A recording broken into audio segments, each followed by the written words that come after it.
Hi there and welcome back to my channel. This is Sean, the Honest Book Reviewer, with another book review. In this video we're discussing Good Bad Girl, written by Alice Feeney. It's a mystery and a thriller. It's got strong characters, it's got a strong enough plot, got surprises and twists and turns in the story, but it relies too heavily on coincidence. There are so many of them in this book. Now Alice Feeney does write coincidences in books sometimes, but in this book it goes to the edge of being too much and jumps right over. And when plots rely too heavily on coincidence, it does impact the story. Because why should stories rely on coincidence to be driven along in a book? It should be more organic. It should make you feel that those twists and turns, those changes in a narrative, are a bit more organic and more lifelike. So in this book, just things are tied together too neatly and happen too easily, and just happen over time and time again with a few characters. So it all feels like just too well placed, just feels like too fake in the story sometimes. This book is about lies, secrets, grief, hope, and revenge. So many things to tie into a mystery and a thriller. But Alice Feeney does it well, and those themes are right through the story. I like how that's done. It feels like she's kind of weaving this intricate pattern into a rug. You know, she's got different threads, different colors, and she's weaving it. She's able to form a pattern out of all these different themes going on in the story. They play out very cleverly in the book. But of course, they play out in a plot that relies on coincidence too often. So while there's strong themes and while they're done well, and while these characters are written very well, and while their dialogue is brilliant, I mean, the dialogue in this book is brilliant. It's astounding. It's so natural, it flows so well, there's no stilted dialogue, and the dialogue fits each character. So each character speaks to their character, and it just fits who they are. And I like that. Each character sounds different in their dialogue. And I love when authors do that because it just makes characters feel more genuine and more unique. It just shows care to character. And Alice Feeney cares about the characters in this story. That shines through in this book very strongly. So despite having all these strong elements in the story, strong characters, strong dialogue, all that sort of thing, having too many coincidences ruins the book a little bit because things just play out too neatly and too strangely sometimes as well. I mean, we've got a few main characters in this story, and they have so many connections between them, all these different things playing out, and it just felt like it was overdone. It felt like the author over-egged the pudding in this plot. Maybe a bit of a simpler plot would have played out a lot better, because it just felt a shame to have those strong elements in the story, and so many strong elements in the story, to be impacted by this other element that was just overdone. This book revolves around three main women in the story. We have Edith. She's elderly. I think she's in her 80s, and she's in a care home, and she hates it. She hates being there.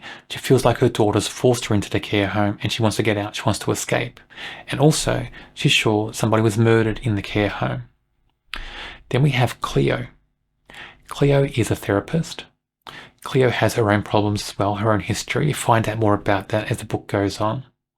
We find she's a complex character.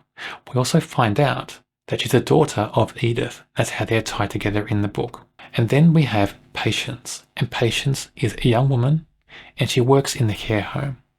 She's tied into the story because she often cleans the room for Edith and looks after her. And so Edith and Patience are kind of forming this kind of friendship while she's working in the care home. Patience does things for her, and Edith and Patience talk about things. And I won't tell you everything about their relationship and what goes on in the book, but Edith and Patience seem like they've got a great connection in the story. There are other support characters and small characters in this story, but every character has a purpose. There are no wasted characters in this book.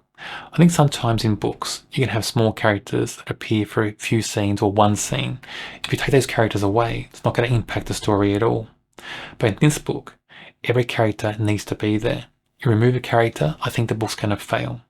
It's interesting how it's done very carefully. I think it means this author planned this book very carefully. But early on in this story, there is a twist, and it changes the direction of the narrative.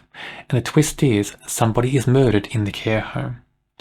I won't tell you who, but what happens is we have a detective appear in the book, And our three main women characters are all suspects in this murder. Suspects for different reasons. I won't go into all those reasons.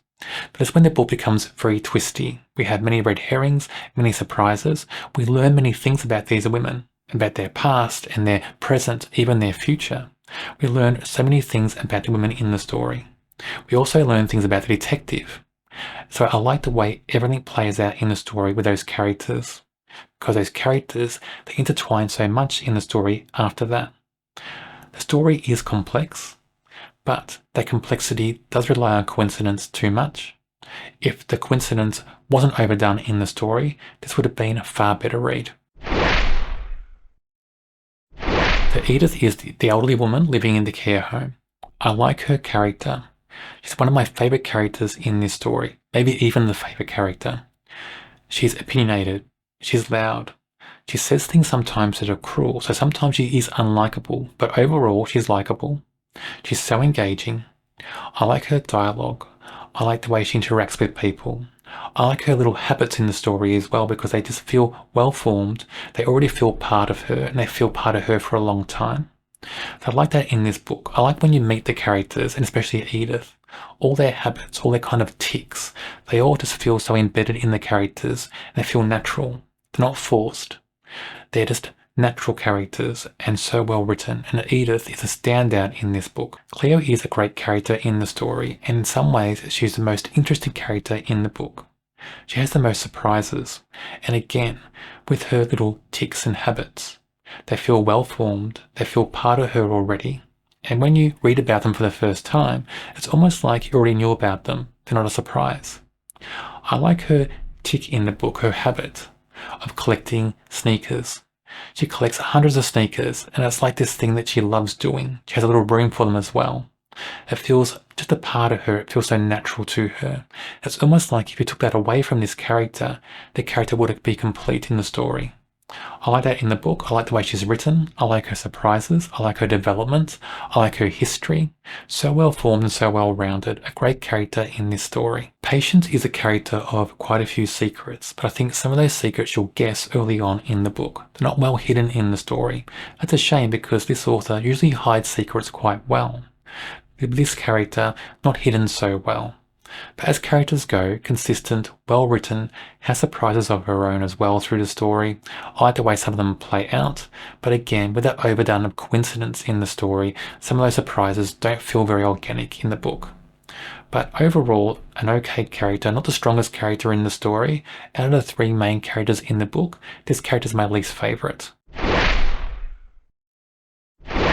Even though this is not my favourite Alice Feeney book, it's still a good book, very engaging, very interesting, will keep you hooked in the story, I think, and I rate this a 4 out of 5. This author can write great twists and great mysteries. I think just this time, there's too many coincidences in the book. Other books I've read by the same author do have coincidence, but not so many. I think just overdone in this story. If it was a bit simpler, I think this book would have been a much better book, and maybe even a 5 out of 5. On my channel, I review many mysteries. If you enjoy mysteries, check out my channel and subscribe. On the screen now is a link to a video for another book I'm sure you'll enjoy.